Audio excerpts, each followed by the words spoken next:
It is 3 a.m. at the Gotham First National Bank, and the clicking noises you hear are the tumblers of a lock magnified many times by intricate amplification equipment. That's a boy, Mitch. You're doing fine. We're almost home. The lock belongs to First National's maximum security walk-in vault, but to 3 highly specialized bank robbers, no security seems to be maximum enough. Hey, that does it. She's ready to open. All the other alarms have been shut off. Help me pull the door. All that money. A Federal Reserve deposit of millions waiting for us just on the other side of that door. Jeez, Mitch, this thing is 2 feet thick. Okay, I'm helping.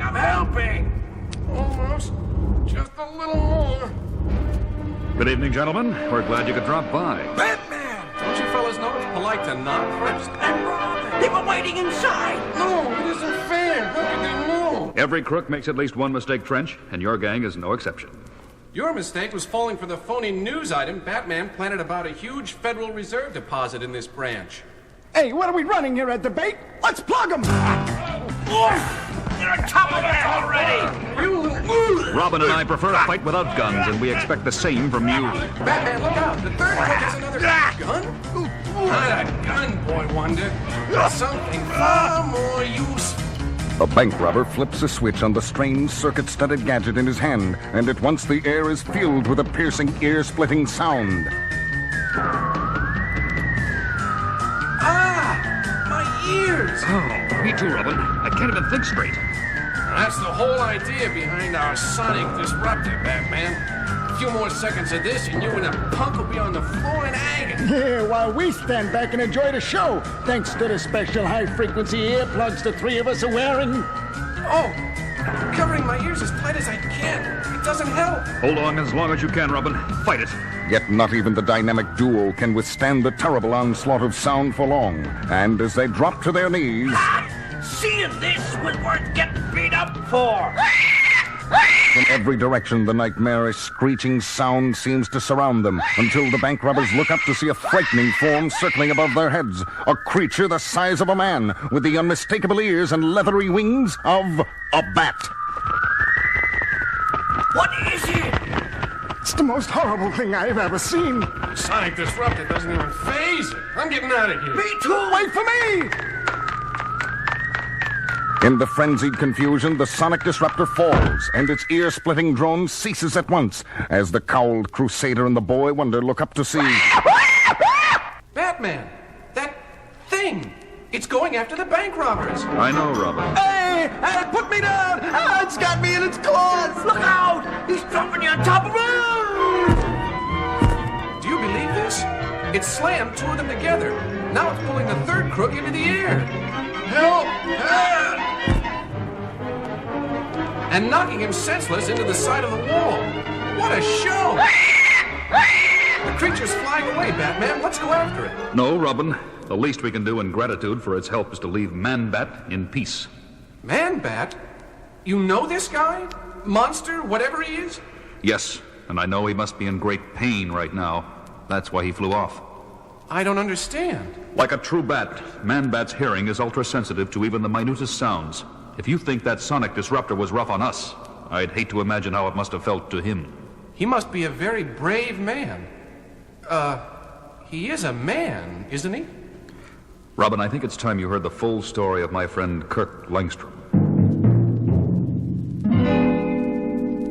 Kirk Langstrom, the eminent nocturnal mammal expert, had long been a fan of mine and a supporter for everything the name Batman stood for. Well, it was several years ago that hundreds of hours of hard work finally brought him on the verge of an incredible discovery in the confines of his lab under the Gotham Museum. That does it, my leathery winged friend. I've taken the final dose of my serum. Now we wait. You and I. The friend Langstrom spoke to was a live bat, and the serum was a specially prepared gland extract he had derived from the creature for human consumption. He later told me he came up with the serum as a gift for me, but being the thorough scientist he was, tested the serum on himself first. And at first the results seemed impressive. Oh! That infernal noise is unbearable. What in heaven's name can be causing so much racket? Langstrom was both startled and tremendously excited when he traced the noise to its source, astonished to discover it was nothing more than... A dripping faucet! But to me it sounded like splashing tidal waves. My hearing has become incredibly sensitive. The first bat characteristic that proves my serum is working. And then the next sign became painfully apparent when Langstrom rushed to his desk to jot down some notes. Ah! My eyes! I can't stand the light of that desk lamp. I've got to put on my sunglasses. They're in my jacket. Once he found the dark lenses, he put them on and switched off the light, only to get a third surprise. I'm navigating in utter darkness without bumping into a thing. My vocal cords are emitting ultrasonic signals, and my super-sensitive hearing picks them up when they bounce back. I've done the impossible. I now possess the natural radar of a bat. Yes, Langstrom had achieved the impossible, all right, far more so than even his wildest imaginings, because when he happened to look down at his hands... Oh, my God. My hands, they're growing hairy, with claws, like a bat. I don't understand. Can this be a side effect of the gland extract? I'll put on some gloves. It's only temporary. It has to be. But while preparing to go out, he encountered still another ominous sign. My hat! What pushed it off my head? By now, Langstrom already knew the worst, but he had to run to a mirror to see the horrible, ghastly truth for himself. I have giant ears, red eyes, fur instead of skin. This can't be happening. But it is. I've become a man bat. Once the initial shock of his nightmarish fate had worn off, Langstrom remained at his museum lab late into the night, trying to discover where his serum had gone wrong. Until his work was interrupted by a ruckus in the jewelry exhibit upstairs in the museum. It was the Blackout Gang at work, a group that wore special equipment to enable them to operate in the dark. But that night they were encountering opposition, namely me.